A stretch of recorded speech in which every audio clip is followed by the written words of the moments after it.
G'day, I'm Andrew Jeffers, Managing Director of Warrnambool. Thank you for taking the time today to listen to our proposal for a significant upgrade to the Warrnambool sewage treatment plant. Warrnambool is one of 19 water corporations in Victoria. We provide water and sewage services to around 100,000 people across the southwest of the state. We're a not-for-profit business, part of the Victorian public sector.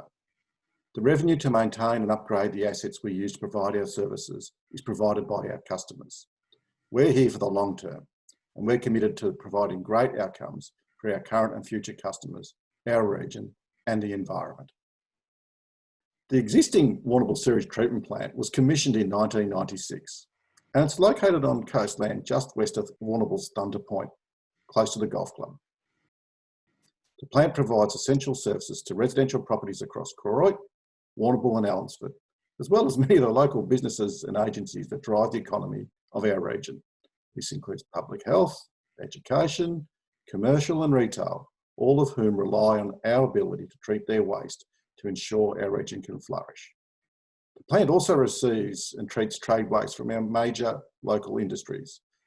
Each of them have waste treatment facilities of their own. However, some treatment makes more sense doing a combined plant. An example of this might be combining carbon-rich waste with nutrient-rich waste to enable the treatment of both to a high standard. Once the sewage and trade waste is treated to the required standard, the water is returned to the environment via an ocean outfall under licence conditions enforced by the EPA. Our history is one of significant investment in our treatment facilities right across our region. This has enabled us to achieve 98% compliance with our EPA licence in the last 5 years. So the question is, why do we need to upgrade the Warrnambool sewage treatment plant? The first part of the answer is that the plant has reached its original design capacity.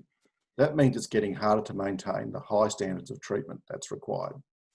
We absolutely acknowledge that there have been incidents at the plant in the last few years which have not met the expectations of some in our community or the EPA, or indeed our own expectations of environmental performance. The reality is the plant wasn't designed for an event like Nurdles, which has never been recorded in Australia before. It also doesn't have the resilience that comes from having spare capacity. The second part of the answer is we need to cater for future growth in our region. Residential growth is occurring, commercial growth is occurring, and growth and change in our major industries is also occurring. By catering for growth now, we're providing an essential infrastructure for future prosperity of our region, and we're keen to see our region flourish. There are 4 components of what we're proposing, and they represent a significant upgrade in the capacity, the technology, the resilience, and future improvement of the plant. The first part of the upgrade is a complete redesign and replacement of the entire front end of the plant. This is where the initial screening of sewage, trade waste, and septic waste occurs. It's also the point of weakness highlighted in the Nurdle event of 2017. The current infrastructure is now outdated, and the working environment for our staff is pretty horrible. It's going to be replaced with a new septic receival facility, more effective screening technology, including dual band screens to ensure there's always one available, and a new odour control facility, which doesn't exist at the plant currently. The second part of the upgrade is an investment in both technology and the capacity for screening at the back end of the plant. Again, this is based on what we've learned from the Nurdle event, and we will use 1mm automated screens that are quite unique for Australian treatment plants. This is new technology that deals directly with concerns about nurdles, cotton bud sticks, fat balls, and various other marine debris that's being found on our local beaches. The new screens will provide a very robust system to make sure that the material is not coming from Warrnambool's treatment plant. The first stage of this upgrade has just been completed at a cost of around $1 million, and this will be duplicated as part of the upgrade. A third part of the upgrade is an increased capacity by 50% and an improvement in that technology over what's at the existing plant. Whilst it uses the same basic treatment approach, new features such as carbon dosing will make the plant much more resilient. Finally, and perhaps most importantly, the design provides tremendous flexibility for further upgrades in coming years. This enables us to consider increases in capacity, further treatment capability for nutrient removal, disinfection, or emerging contaminants that aren't fully understood yet. For example, the plant has been designed to accommodate future introduction of membrane bioreactors within the existing tanks, providing flexibility to add that form of tertiary treatment if it's appropriate.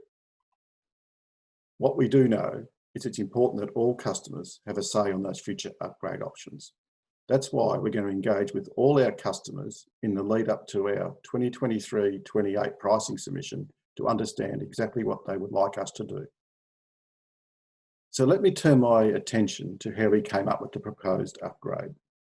It's been many years' work, and the environment has been at the forefront of our thinking from day one.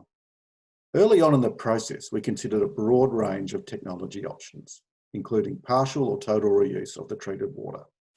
There was a non-negotiable though, and that was that the technology needed to be proven, so we knew we were going to adopt something that was going to work. Each of the options was assessed against a range of parameters, so they could be compared fairly. We also looked at a range of different locations for the upgrade. We didn't just assume it should be where the current plant is. And the map shows some of the options we looked at, including several different inland possibilities.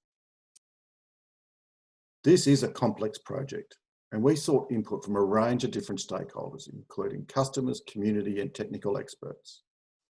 A dedicated stakeholder reference group was established to assist us in the review of the options and the selection of the different weightings that should be applied when making a selection. How much should the social factors be weighted compared to the environmental aspects? The economic against the technical, operational, and safety considerations for our staff.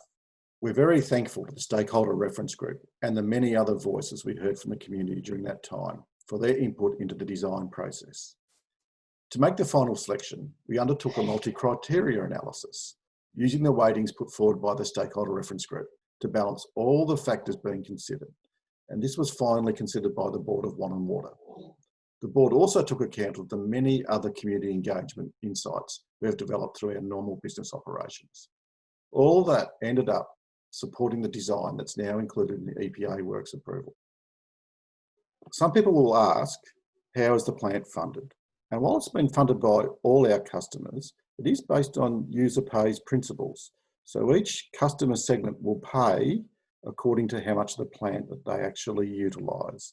This way, large customers will pay a large contribution to the plant, and small customers like mum and dads and residents pay a small contribution towards the plant. This upgrade is really important for our economy and it's important for our environment. It will allow growth in our region, growth in housing and residents, and growth in major customers and middle-sized customers. It will help those businesses flourish.